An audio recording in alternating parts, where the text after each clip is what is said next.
నమస్కారం. నా పేరు కృష్ణ కిడాంబి. మేము హైదరాబాద్లోనే ఉంటాము. 2 సంవత్సరాల క్రితం ఒకసారి ఇక్కడికి వచ్చి చూడడం జరిగింది. దాని గురించి చాలా ముగ్ధురాలే, ఇంకోసారి రావాలని అప్పుడే అనుకున్నాము. ఈరోజు కుదిరింది. ఇక్కడ చేస్తున్న సేవలు, పూజలు చాలా గణనీయంగా ఉన్నాయి. అందరూ చాలా శ్రద్ధాభక్తులతో ప్రతి మనిషికి ఇండివిజువల్ కేర్ తీసుకుని చాలా గొప్పగా చేస్తున్నారు. ఇలాగే కంటిన్యూ చేయాలని మనసారా దేవుడిని ప్రార్థిస్తున్నాను. నమస్కారం, నా పేరు సందీప్. నేను 7th క్లాస్ చదువుతున్నాను. తాత ఇక్కడ డొనేషన్ ఇదానికి వచ్చిండ్రు, వాళ్ళతో పాటు నేను వచ్చినాను. ఇక్కడ చూస్తున్నాం అంత మంచి చాలా ఉంది. తాతను ఇంకా ముందుకు వచ్చి అనేకమైన సహాయం చేయాలని ఆశిస్తున్నాను. ఇక్కడ చేస్తున్న సేవలన్నీ చాలా బాగా చేస్తున్నారు. ఇది నిరంతరం ఇలానే కొనసాగాలని భగవంతుని ప్రార్థిస్తున్నాను.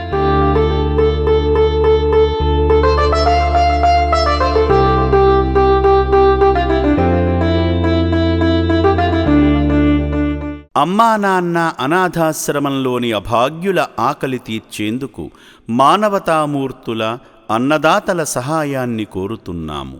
ఈ రక్షణాలయంలో జీవిస్తున్న నిర్భాగ్యులకు 3 పూటలా అన్నదానం చేసేందుకు నిత్యావసర వంట సామగ్రి నిల్వలు సరిపోక ఇబ్బంది అవుతోంది.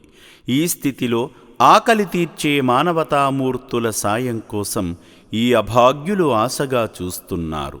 దయగల దాతలారా, వీళ్ళు మీ బిడ్డలే అనుకుని నిత్యావసర వంట సరుకులను అందిస్తే వాళ్ల ఆకలి తీరడం ద్వారా ఆ పుణ్యమంతా మీకే దక్కుతుంది.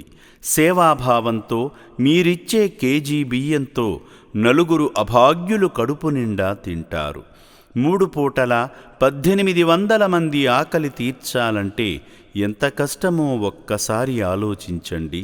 దయచేసి బియ్యము, పప్పు, నూనె, కూరగాయలు ఇలా ఏదైనా సాయమందించి శ్రీ పుణ్యలింగేశ్వరుని అనుగ్రహానికి పాత్రులు కండి.